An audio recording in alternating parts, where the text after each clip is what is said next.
Hey nerds, Bevan here. Welcome back to my channel. I want to talk about Grails today.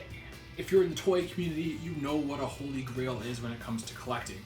It's also not even just toys, it's comic books. I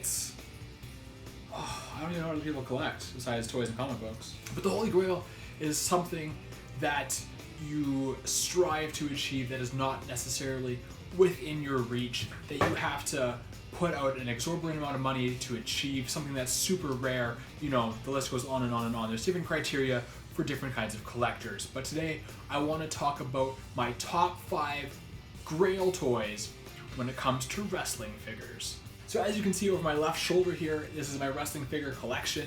I got it broken down by era. Up here, I got the Mattel Elites, WWF Hasbros, Jakks Bone Crunchers, and Jakks Ruthless Aggressions, because these are my favorite toy lines within wrestling. I do plan to have a WCW shelf as well, with kind of a Mod Podge of the Toy Biz and the San Francisco stuff, but for right now, I don't. But that will come into play later in the video, but for now, let's just start the list, shall we? And I thought we would go in order of era, starting with WWF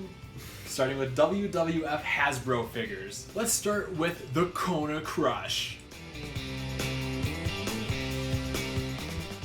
Crush was one of my main dudes back in this like 1992, 93 to 90, yeah, 92, 93, because he turned bad shortly after that. But in the purple and the yellow and the orange, I thought Crush was cool. He was a massive dude, but he was super athletic doing drop kicks and leapfrogs, but like lifting Shawn Michaels over his head like this at WrestleMania 9, by which I mean King of the Ring 93, because at WrestleMania 9 he also looked the clown, but that's really besides the point. But Crush is one of my favorite wrestlers from that 92-93 era, which is kind of like the midway point of Hasbros, so I need him to kind of fill that hole right there. Sticking with Hasbros are the super rare Series 11 Green Card Smoking Guns. Now, the Smoking Guns are one of my favorite tag teams of all time, for sure, without a doubt, top 10, and pretty close to maybe even a top 5 spot. I would probably, let's see, Usos, New Day, Steiners. I put them top 5 actually, for sure. Maybe like in that 4 spot, maybe number 3, depending how I'm feeling that day. And luckily for me, because of that, out of Series 11, which is the ever elusive, super rare final series of Hasbros, they aren't horribly expensive compared to the rest of the series, especially the 1, 2, 3 Kid. So I got that going for me. There's nothing from the Bone Cruncher or the Ruthless Aggression era, nothing from Jakks that I'm crazy after right now.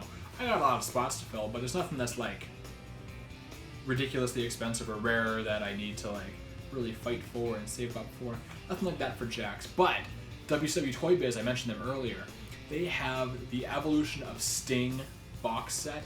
Comes with 6 action figures chronicling the different eras and different looks for the Stinger, who, as we know, is the greatest WCW wrestler of all time.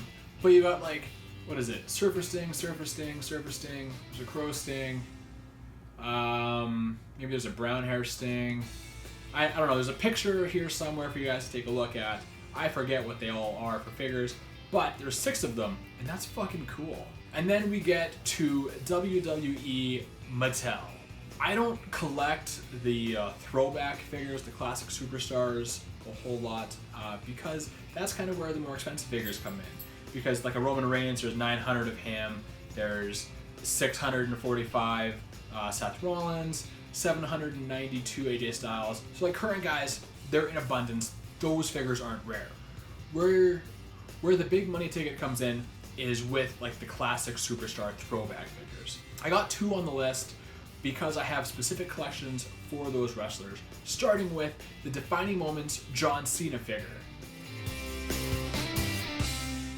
Now this figure, his defining moment is when he was drafted to Raw from SmackDown back in 2005, where he had the orange jersey on, and he had the white t-shirt sticking out, and he had the spinner belt because he was fresh off WrestleMania 21 winning that belt.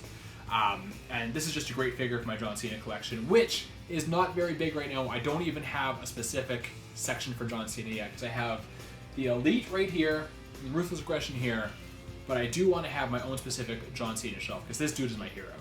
And my childhood hero, kind of segueing that way, is Bret Hart. And I do have a Bret Hart collection in the works right now, which is up here, and I don't think you can see it on camera.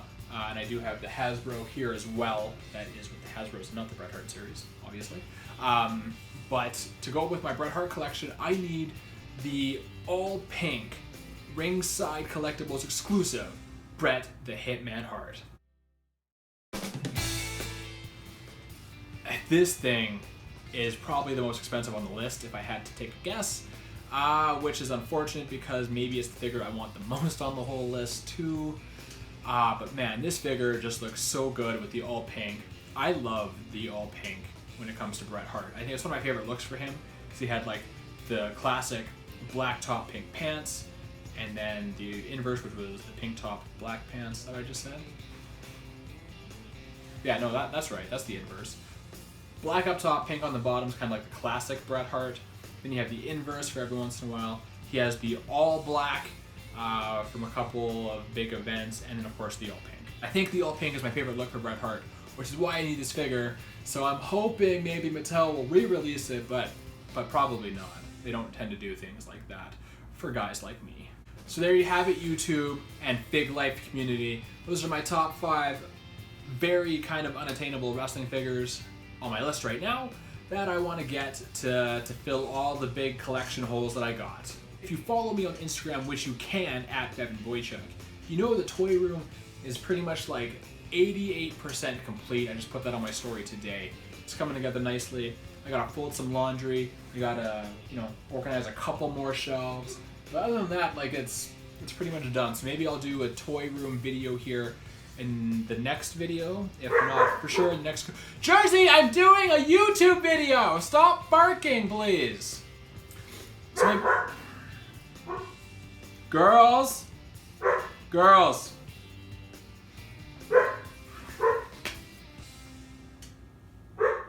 Jersey! But yeah, maybe I will do a room tour video here in the next couple weeks.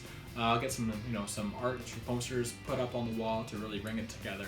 But the shelves are pretty much all done, so I'll bring that to you guys here right away. If you made it this far, I want you to hit that subscribe button.